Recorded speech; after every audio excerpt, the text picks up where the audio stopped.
Previously on Thoth and Pals. Thoth, the poles are shifting. Oh, the pole shift? Yeah, whoa, what's wrong with your eyes? I don't know.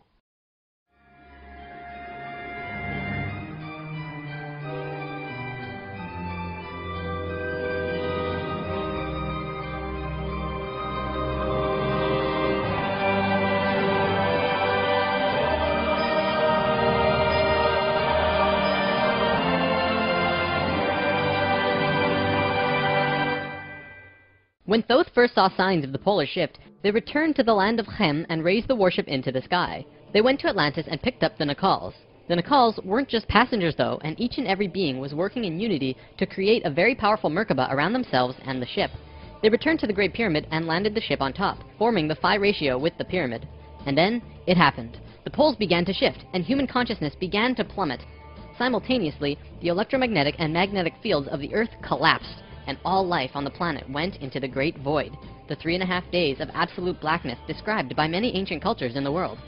The Emerald Tablets say that whenever we go through a polar shift, we go through a void space as we change our frequencies for about 3.5 days. This is also in the Troano document, depicted by 3.5 stones painted black. This refers to a time when we go through what science calls the electromagnetic null zone. During the pole shift, a phenomenon takes place where everything just seems to disappear for a certain time. Usually it's between 2 to 4 days, and the last time it was 3.5 days. Here's where it gets interesting. What happens to us does not usually happen to a normal species, because most advanced species will have their Merkabas handy at the time of the shift. We didn't, due to our little crisis, and we got sucked into the void space without protection. This resulted in us losing our memories. Science realizes that all of our memories are connected through cells in our brains as well as fields around our heads. What is not entirely understood by science yet, at least not directly, is the connection our memories have with the planet itself. We've discussed this before. The magnetics of the Earth affect how we think and act. The Merkaba is an electromagnetic field that you create around your body that can serve as protection from void as you're consciously going through it. What happened to us when we didn't have that protection? It was a clean wipe. When we existed on Atlantis, we were living at a very high level of consciousness, in a higher dimension. We had extremely advanced and sophisticated bodies and minds, and were capable of practically anything, living in a dimension where molecules were spaced so far apart that consciousness could interact with them without physically moving. It's hard to explain because you can literally shape your environment immediately through your consciousness in these higher frequencies. In that sense, we were creators, knowing and understanding oneness, beings of love. But then we fell. We dropped back down to this place called the third dimension. We also fell in consciousness back to zero. We forgot how to use the pineal gland, and it slowly shrunk to the size it is now, like a raisin, where it's supposed to be eyeball size. When this happened, we forgot how to breathe source energy into our bodies, and our lifespans went kaput. Eventually, we went from 900 years to what it is today. We had not experienced this dense reality that we had before, at least for a very long time. We were kind of like a supercomputer that gets completely wiped. No operating system or anything. We had these advanced physical bodies, but we didn't know how to use them. This is why today we are so physically advanced compared to pretty much all the other animals in this third dimension. For a time, the survivors of the Atlantean fall, and there were a few, were literally hairy barbarians. We even had to rediscover fire. The reason we're having such a hard time finding evidence of Atlantis is because for the most part, the events of Atlantis took place on a much higher dimension than our physical Earth exists on right now. Everything I've drawn of Atlantis can't be taken as that's what it looked like, because it didn't.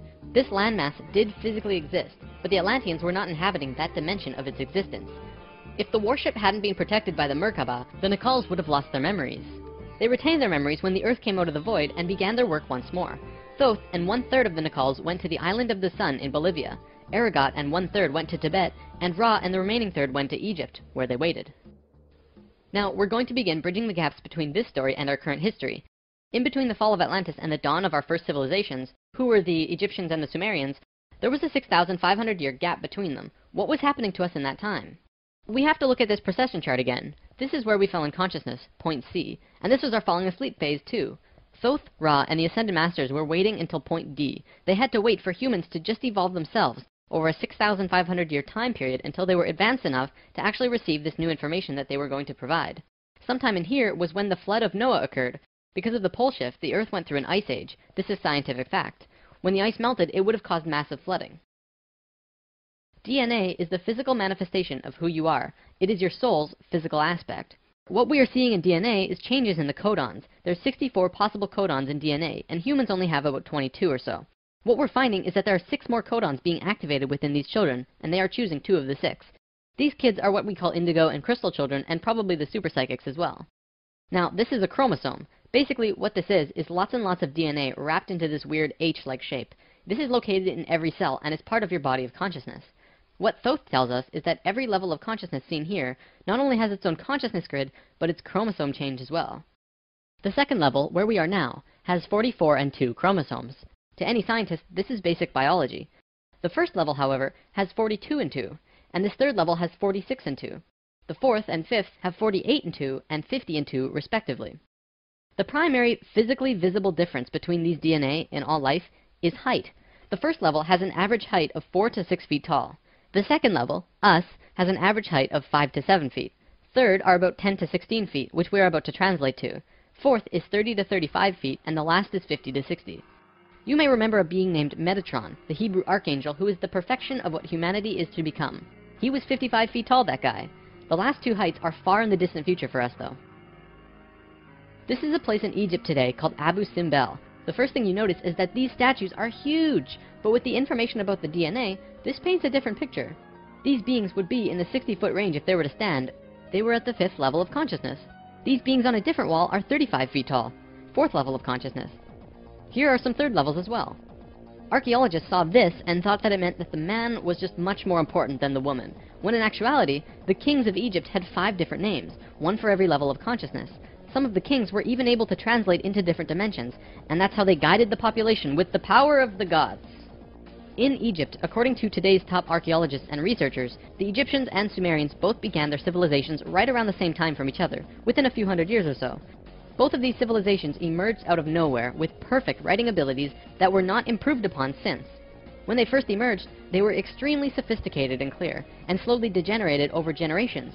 No archaeologist can explain how this happened or explain how it could have happened. They placed Egypt and Sumer into a special classification called stair-step evolution. What happened was, one day, Egypt got its language, full and complete. Then the knowledge leveled off. And then it got another massive leap a little while later. Then suddenly, they knew everything about water and moat systems just perfect. Then, a little time later, bam, they're masters of hydraulics. How did Egypt and Sumer do this? Well, this is what Thoth said. When we were evolving on our own for 6,500 years, Ra and the Ascended Masters were waiting in an underground city beneath the Great Pyramid. We'll come back to this in a bit. Thoth's son Tat formed a group called the Tat Brotherhood, which is a secret group that still exists today as protectors and keepers of the sacred temples. Today, they're still connected to the Ascended Masters. So about 6,000 years ago, some members of the Tat Brotherhood would wait until they would meet someone who could understand what they were going to teach them. When they found someone, they would just tune their frequencies to the 3rd dimension and walk up and tell them information flat out. They said, hey, if you do this and this happens. The Egyptians would say, wow, look at that. Then they would go underground, wait another little while, and repeat the process. Over a short period of time, the Egyptian and Sumerian evolution shot up in stair steps. As for the Sumerians, they also received a more detailed story by those who were assisting them. They described to the Sumerians in all of the details they remembered. They said, this is the history of the planet, write it down. The Sumerians knew about the precession of the equinox because they were told it by the Nacals from Atlantis. After this stair-step period, we began to fall asleep further. Things got worse once more. It was our falling sleep stage of precession, and although the Nacals had given us a boost, we were consciously dozing off. On that note, it's time for the story about the city under the pyramid. Keep an open mind about this because there is very little proof for what I'm about to say. For over 40 years, Drunvalo Melchizedek has been studying human consciousness through sacred geometry and spiritual teachers and masters all over the world. In 1996, he was contacted by a source in Egypt who said that something incredible had been discovered. A stone stele came out of the ground between the paws of the Sphinx into the daylight. They removed it and dug into the earth beneath the Sphinx. There they found a room with 3 tunnels leading off of it. One of the tunnels, which went to the Great Pyramid, had another tunnel coming off it, and it was shielded by a wall of light. Bullets could not pass through this field, and people could not even get close to it without feeling like they're going to die. The Egyptian government found a particular person who could turn off this field. They also had brought in Paramount Studios to film it, as they had filmed the opening of King Tut's tomb. They had a good relationship with Egypt. The government wanted several $1 million from Paramount, but at the last minute they asked for an extra $1.5 million under the table. Paramount was outraged, and they backed off. Things were silent for about 3 months. Then, Drunvalo heard from his source again, who was involved in all this, who said that 3 men shut off the light field and went inside. They found themselves inside a very large building that went on for miles underground, which was really the edge of a giant underground city, which was really just one giant building. Then, a little while later, an Egyptian archaeologist named Larry Hunter began describing the same thing, but more detailed. He said that the city was 6.5 by 8 miles wide and 12 stories deep, and the city was outlined by specific temples in Egypt. The 3 pyramids are lined up with Orion's belt. But there are also small temples for every other star in the constellation. Those temples map out the city underground and are made out of a special stone not found anywhere else in Egypt called Koinen stone. Incredibly enough, very recently, ancient tunnels were found in Romania that led to both Egypt and the inner earth. Now, I don't have time to go into detail about this particular story, but if you want, check out the book Transylvanian Sunrise by Radu Sinamar. To be clear, this is a theory that has not been accepted by the Egyptian government, but the underground city that Thoth said was there is, according to Mr. Hunter, marked by temples made of a unique substance, and the temples match the star pattern of the constellation of Orion. 4,000 years after the stair-step evolution, we were at our lowest stage of our evolution. We were hitting bottom on the awareness road. Suddenly, out of the darkness, 3 men came to Earth to give us a little nudge.